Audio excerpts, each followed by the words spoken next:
विद्यार्थी मित्रांनो, पुढचा जो या द्वितीय भाषेचा जो घटक आहे तो घटक आहे नागराज मंजुळे यांची जी कविता आहे माझ्या हाती नसती लेखणी, जी लेखणीच्या संदर्भानं आहे.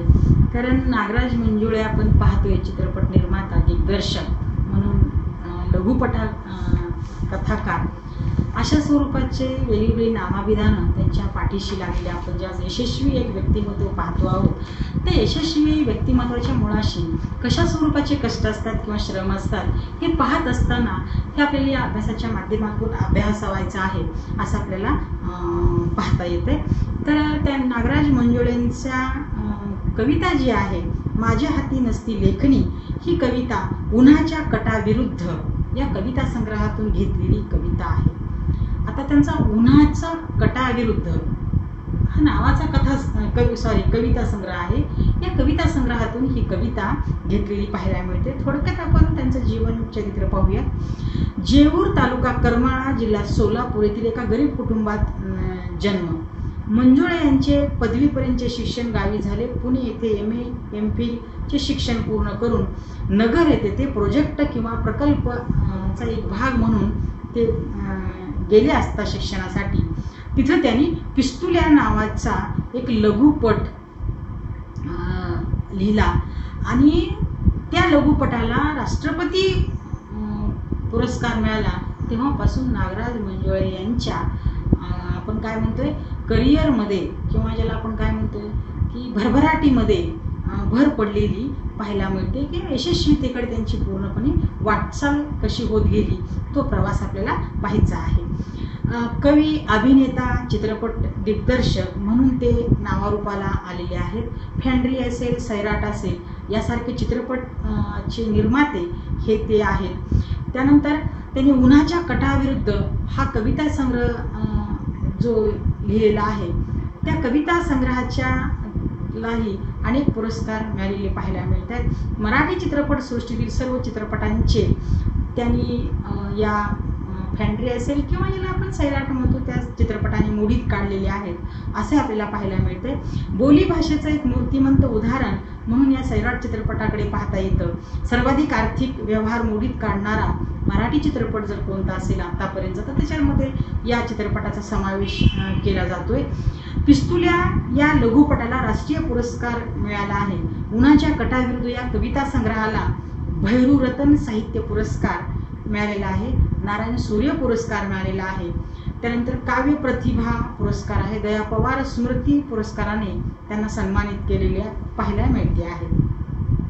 आता हे सगळं त्यांची पुरस्काराची लिस्ट, त्यांच्या साहित्याची, त्यांच्या चित्रपटाची निर्मिती, तर हे सगळ्यांच्या मुळाशी काहीतरी पाणी मुरलेलं असतं. आपल्याकडे म्हण आहे की बाळाचे पाय पाळण्यात दिसतात.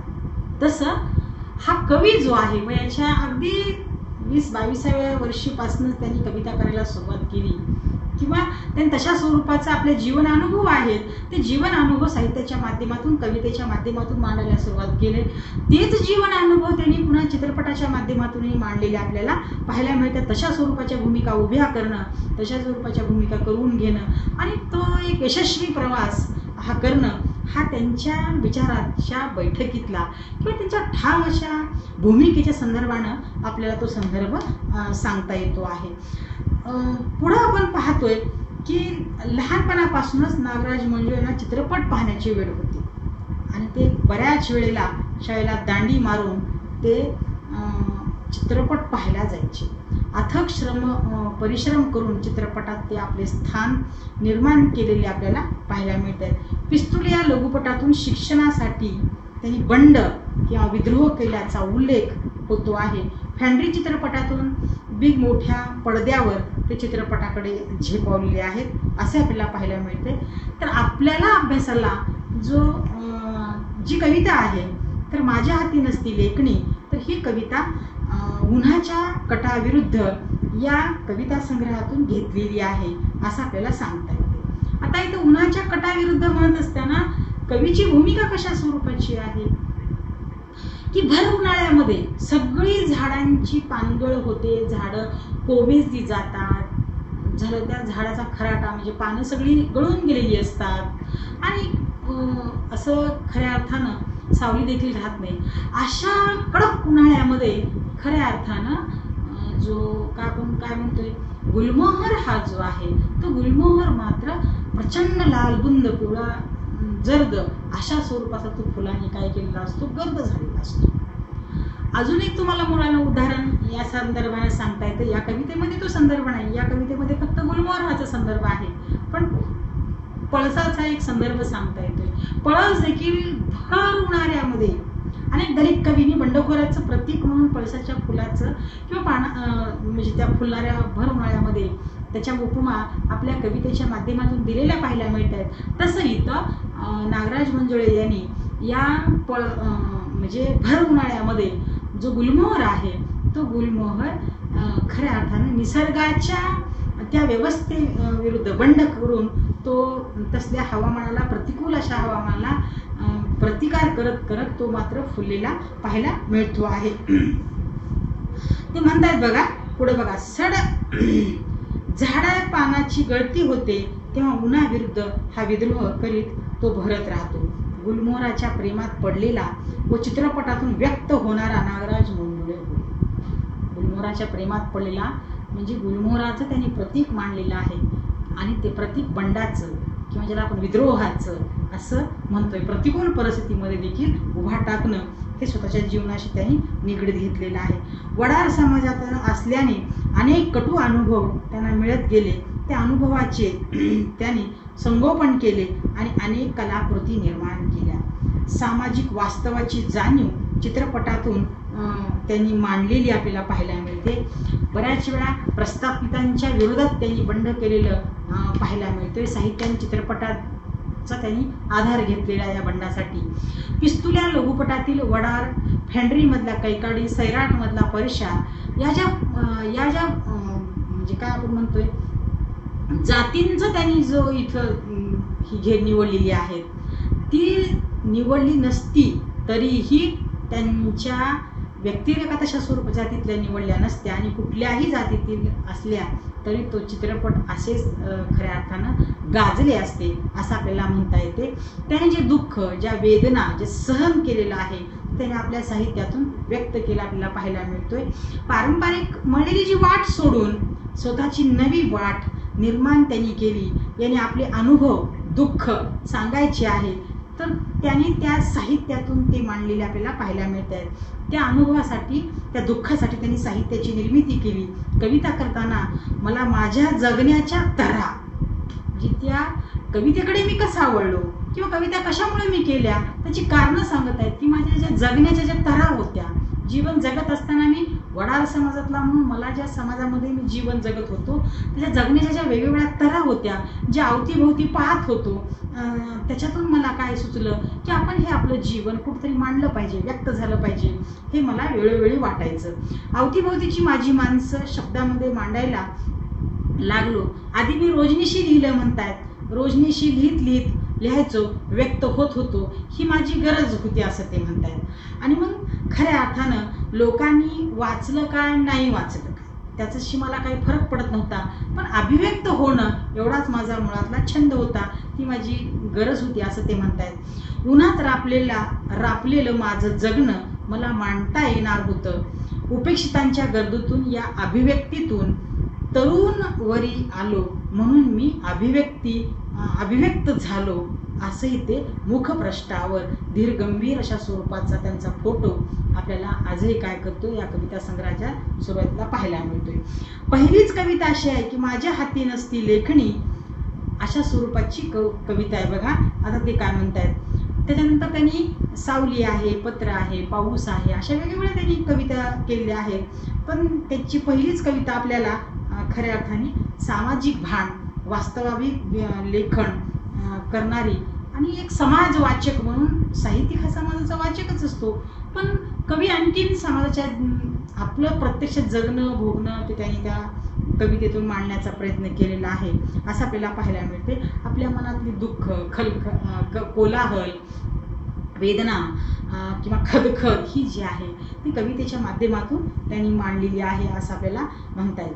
माझ्या हाती नसती लेखणी तर असती छन्नी, सतार, बासरी अथवा कुंचला. मी कशानेही उपसत राहिलो असतो हा आतोनात कोलाहल मनातला. कवीची कल्पना कशी. माझ्या हाती लेखणी जर नसती मग काय असतं, छन्नी असती, म्हणजे वडार समाजातील दगड फोडायची जी छन्नी आहे, ते हत्यार आहे ते असतं, किंवा काय असते सतार असती, किंवा ते पुढे म्हणता आहेत की बासरी असती, तरीही मी, किंवा कुंचला असता तरी मी व्यक्त होत राहिला असतो. आता कुंचल्याला चित्रकार काय करत असतो, चित्र काढत असतो, त्या चित्रातूनही मी व्यक्त झाला असतो ते म्हणतायत. पुढे ते म्हणतायत सतार आणि बासरी, म्हणजे संगीतातूनही त्या वाद्यातूनही मी काय केलं असतो, माझं जीवन अनुभव, माझं जगणं मी मांडत राहिलो असतो असं ते काय करतायत. मी कशाने उपसत राहिलो असतो आतोनात कोलाहल मनातला. बघा, छन्नी असो, लेखणी असो, काही असतं माझ्या हातात तर मी व्यक्त म्हणजे होतच राहिलो असतो. मी माझं जीवन अनुभव ही खऱ्या अर्थानं व्यक्त होणे यासाठीच होतं, कारण मी उपसतच राहिलो असतो. आतोनात कोलाहल मनातला, माझ्या मनात आतोनात कोलाहल होता, दुःख होतं, वेदना होतं, आणि ते मला बाहेर काढायचं होतं, व्यक्त व्हायचं होतं. म्हणून मी ह्या साधनांचा कुठली साधना असती तर व्यक्त झाल्याशिवाय राहिलो नसतो. ओबडधोबड दगडाला कोरून त्या दगडातूनही व्यक्त झालो असतो, बासरीच्या सतारीतून व्यक्त झालो असतो, चित्रातून, कुंचल्याच्या द्वारे मी खऱ्या अर्थानं म्हणजे या कुठल्याही माध्यमातून मी व्यक्त झालो असतो, माझं जीवन, माझं दुःख, अनुभव असं ते म्हणतायत. जे मला भोगावं लागले, जे मला चटके बसले, जे अनुभव आले त्याचे बोल मी या साहित्यातून मांडलेले आहेत. माझ्या मनातली खदखद, चलबिचल, कोलाहल ती प्रामाणिकपणे मी मांडण्याचा प्रयत्न केला आहे असं मात्र कवी म्हणतो आहे. शिक्षणाचं महत्त्व, लेखणीचं महत्त्व ती या कवितेच्या माध्यमातून प्रामुख्याने सांगत असताना पाहायला मिळतं की शिक्षण किती महत्त्वाचं आहे, लेखणी किती महत्त्वाची आहे, आणि व्यक्त होणं त्याच्याही पेक्षा काय आहे, व्यक्त होणं महत्त्वाचं आहे. आपल्या मनाला जो भाव आहे, आपल्या मनाच्या ज्या वेदना आहेत, आपल्या मनाला जी काय दुःख आहे ते आपण व्यक्त झालं पाहिजे.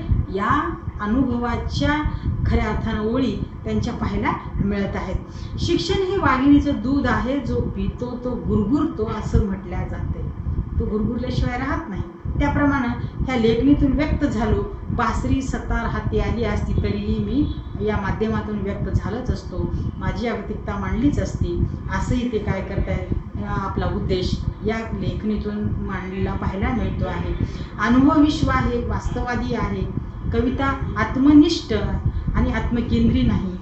दुःख वंचित पीडित आहेत. वेगवेगळी पात्र समाजात खऱ्या अर्थानं प्रतिनिधित्व करताना दिसून येतात. बंडाची भाषा आहे, त्यांची भाषा अभिजनाची भाषा आहे, पण तथाकथित अभिजनाची नाही. दुःखाला भिडणारी कविता आहे. प्रतिमांचा अचूक वापर, शब्दकळा, शब्द लालित्य हे खऱ्या अर्थानं त्यांनी या कवितेच्या माध्यमातून केलं पाहायला मिळते. माझ्या जगण्या मरण्याला नसतो पर्याय कवितेविना असे संत कवी म्हणतात. दुःख, आक्रोश व्यक्त करणारा हा कवी आहे. म्हणजे जगण्या मरण्याचा जो हिशोब आहे तो या कवितेच्या माध्यमातून कवी नागराज मंजुळे यांनी मांडलेला पाहायला मिळतोय. एक मुलांना सामान्य कुटुंबातला व्यक्ती किती मोठ्या म्हणजे जिद्दीनं, कष्टानं, श्रमानं मोठ्या पदापर्यंत जाऊन पोहोचतो आणि प्रसिद्ध होतात असतो. अनेक नामवंताच्या मालिकेमध्ये त्याचं नाव घ्यावं लागतं. अशा स्वरूपाचं कार्य करता येते. फक्त काय असली पाहिजे, जिद्द असली पाहिजे, मेहनत असली पाहिजे, आणि कष्टाला तर कुठेही पर्याय नाही. अशा स्वरूपाचा एक विचार या नागराज मंजुळेच्या माध्यमातून, तो आदर्श आपल्यासमोर त्यांनी मांडलेला कवितेच्या माध्यमातून पाहायला मिळतो आहे.